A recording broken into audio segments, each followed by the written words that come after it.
সাকিব আধিপত্য বিস্তার করেন দীর্ঘ সময় ধরে, হোক সেটা ক্রিকেট মাঠে কিংবা সমালোচনার টেবিলে।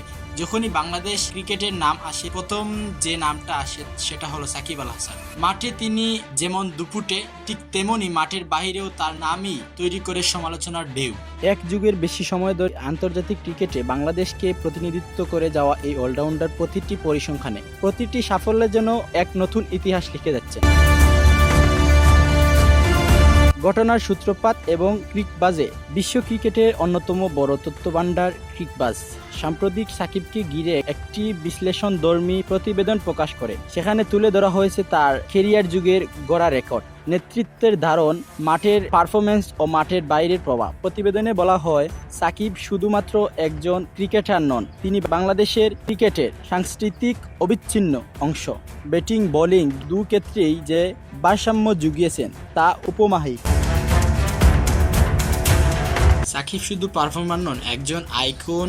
অনেক সময় পারফরমেন্স ঘাটতি থাকলেও উপস্থিতি যেন প্রতিপক্ষকে চাপে রাখে। বাংলাদেশ দলের প্রভাব এমনই, যেখানে তরুণরা তার কাছ থেকে শেখে মাঠে কিভাবে চুপচাপ না থেকে প্রতিপক্ষের ওপর মানসিক চাপ তৈরি করতে হয়।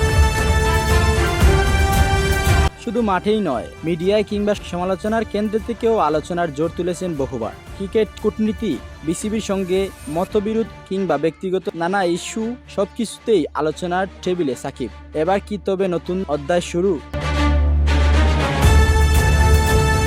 যদিও বর্তমানে জাতীয় দলের নিয়মিত নেতৃত্ব নেই সাকিবের, তবে সামনে এশিয়া কাপ, বিশ্বকাপকে সামনে রেখে তার ফিরে আসা নিয়ে জল্পনা তৈরি হয়েছে। অনেকেই বলেছেন এখনও তার ভেতর আছে সেই আগুন, বয়স কেবল সংখ্যা। সাকিব তা বারবার প্রমাণ করেছে। Mohammad Kibria, CS news.